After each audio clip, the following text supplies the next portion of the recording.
Okay, so I wanted to talk a little bit about tone transition rules in the Thai language involving consonant clusters. So tones are pretty difficult in Thai as it is, but they have some pretty funny rules that kind of add to the difficulty. And with an explanation and hopefully some cartoons, it will make it a little bit easier to understand.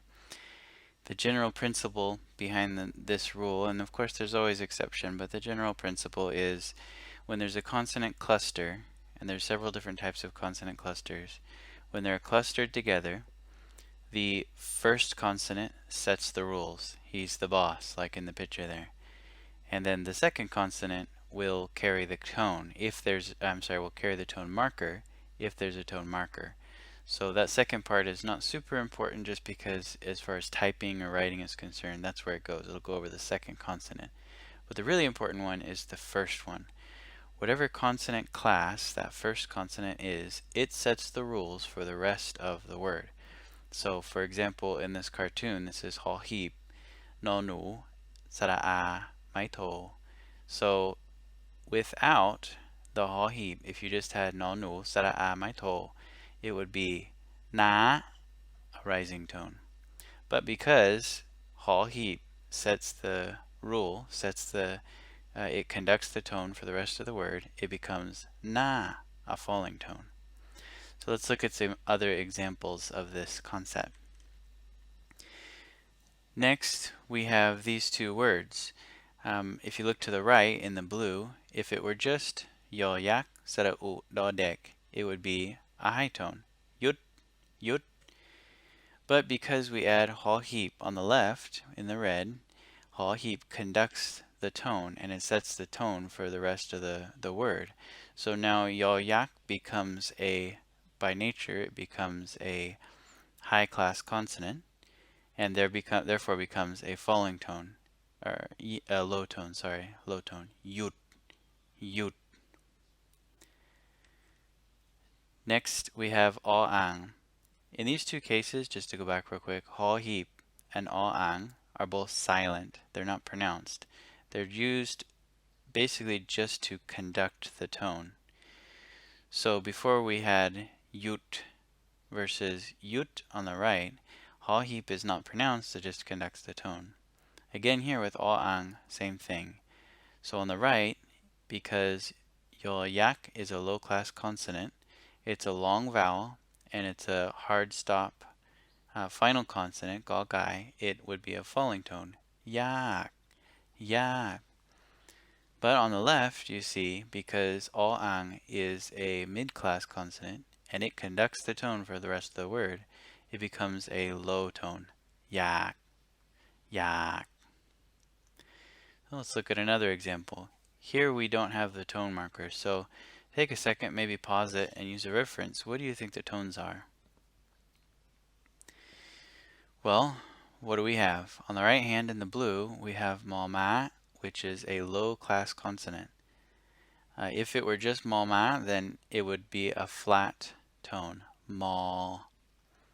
But on the left, because hall heap conducts the tone, and hall heap is a high class consonant, then by nature, since it's a long vowel and more importantly, since it's a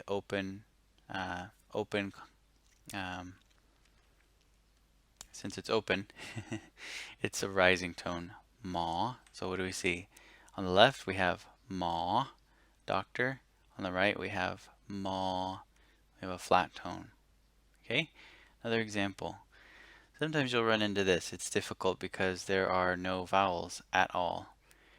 The general rule of thumb, even though the point of this video is not talking about vowels, is that usually if there's just two consonants, like on the right, without a vowel, then you can assume sara o, short o, so non, non. On the left, though, if there's three consonants in a row without vowels, usually the first consonant will have a hidden a vowel, and then the second one will have a hidden o vowel. So ta, non. Okay, but what about the tones? What did we learn before? Well, the tatung on the left is a high class consonant.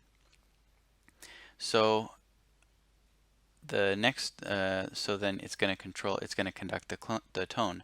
But we can't say T and N together. They're not really, when you speak them, they're not a consonant cluster per se. But in a written form, they are considered consonant cluster. So even though you would say ta, non, and it's separate, and it has hidden vowels, as far as written rules are concerned, it's considered a consonant cluster, so it follows the same rules. So therefore, ta, non, non becomes rising. Ta by itself is low. Again, ta, low, non, rising. But if you weren't to have that tone conductor, it would just be non, flat. Another example. Same situation. What do you think the tone rules are? Maybe pause it and use what we've learned so far and look at a reference and see what you can find. Well, what did you find? The answer is kat nome, kat nome, kat nome on the left, but if you take the ka again out, they'll call chai out, it becomes nome.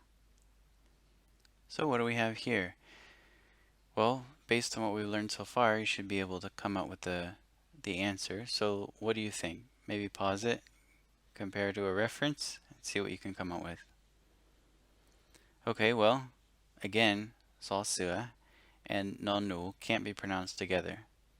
You can't say sna, they say sa, na. Nonetheless, as written consonant cluster, it follows the consonant cluster rules. So, therefore, saw sua will control the tone for the rest of the word. So on the right hand side, it would just be a flat tone, nam. But on the left hand side, it would be sa, nam, because nonu becomes by nature, it becomes a high class consonant and therefore has a rising tone. Satnam, satnam versus nam, nam. What about this? Well, sasua, same thing. If we were to look on the right hand side and compare with a reference, or if you have it memorized, loling is a low class consonant, and it's a short vowel, ends with a hard stop consonant, final consonant, ball by mai. So it becomes lop, high tone, lop. But because sasua on the left controls the tone, it becomes salop, salop. So therefore, salop versus lop. How about this one? Pretty similar situation. On the right hand side, rorua is a low class consonant. Short vowel, bla is a hard stop final consonant. So it becomes rup, rup, rup. But on the left hand side, sasua controls the tone, so it becomes sa, rup, like this. Both low tones. How about this one? What do you think? Survey says Sup Mon versus flat tone mong, mong. Now here's a funny rule with consonant clusters. Salsua and rarua, when they come together, usually rarua is shy. You'll see it, but you won't hear it. It doesn't want to speak. So it becomes a silent letter. How can we put that into practice? Well, what about this word? You might think sarang or sarang, but it's not pronounced that way. It's pronounced sang, sang.